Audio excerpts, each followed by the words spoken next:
I've bought and sold many cards, including these three, for this much profit. All directly on COMC. Let me show you how.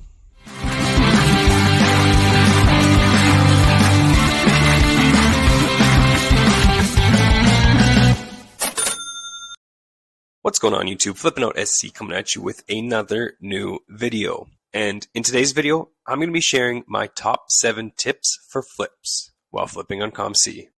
Now, I don't think I'm an expert by any means, but I have been on COMC for about a year and a half. I've sold over 1,000 cards for almost $7,000.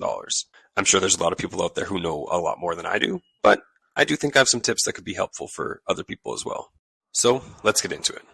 Tip 1 is a fairly obvious one, but it's also the most important, and it's to look for underpriced cards. Now, what I mean by that is if you find a card that's only a few cents or a few dollars, depending on your budget, cheaper than the next option, it's probably not going to be that easy to flip. I personally like to make sure that I can mark my price about 10% less than the next cheapest card, while also still making at least 30% profit to make my cards look that much more enticing and to flip them quickly. Anything closer than 10% less than the next cheapest card may make it take a little longer to flip, and the next cheapest option may be willing to take an offer that's lower than yours. Tip number 2 is to look for cards that are low in stock of popular players. There are so many player collectors out there that don't care about how cheap a card is. They have to have it. Especially cards that are under a few dollars, this is a great tip to use. If a card is $5 or less, it almost doesn't make sense to buy it on eBay, as the shipping fees are almost the same as the card. COMC steps in to make it much cheaper to get these cards for your collection, and that makes buying cheaper cards that are low in stock on popular players a great flipping opportunity. Tip number 3 is to look for popular parallels. It kind of goes along with popular players, but popular parallels can be a great buy as well. But beware, because there are more and more parallels every single year. What I find works best for me is going for the ePack exclusive parallels. ePack is directly connected to COMC, as COMC fulfills all the ePack shipping orders. One can transfer the cards from ePack to COMC directly to sell as well. I've had fairly good success with all of the UD series parallels, Series 1, Series 2, and Extended, but especially the foils, as they are ePack exclusives, and the first place you usually find them is on COMC. The rainbow color wheels can also be a really good option. A lot of the foils and the rainbow color wheels can be found fairly cheap, and are a great way to get into flipping.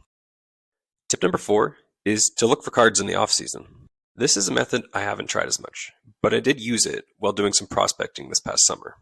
I've heard many people speak of how prices drop during the off-season for hockey. I plan on paying more attention to this for the upcoming season, and for some of the stars of the league, I'm going to watch their young guns.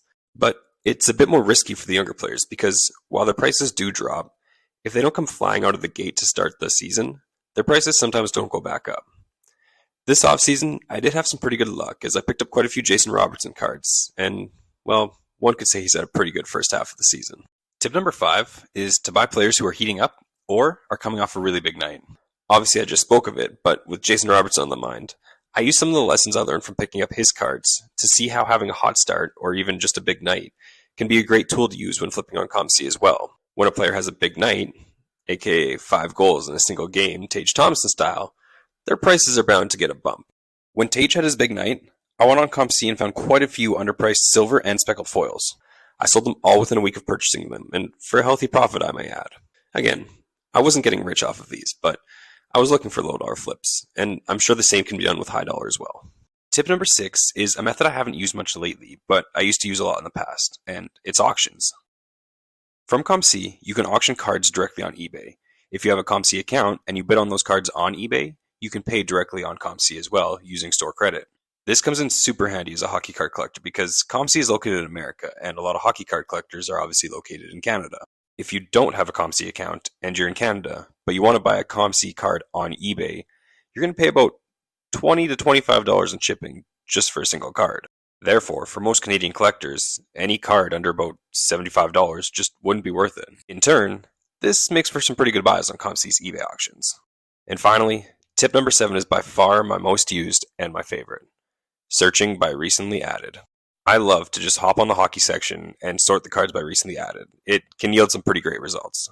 There are usually two types of people that use COMC. Some use it to flip and get top dollar for their cards, but there are definitely others who use COMC purely to liquidate their unwanted cards. If you can find an account or two that are basically just liquidating, you can find some pretty good deals. The only issue is you need to know who you're looking for, and you need to be quick at looking up comps, because if it's a good deal, someone's going to snipe it.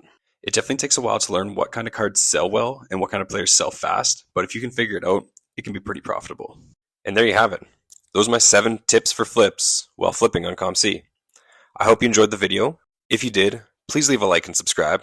I've really enjoyed making these videos, and I hope you guys find them useful as well. I would love to hear about any successes you guys have using any of these methods, or hear about any other methods you may have. So leave a comment down below, and until next time, we'll catch you on the flip side.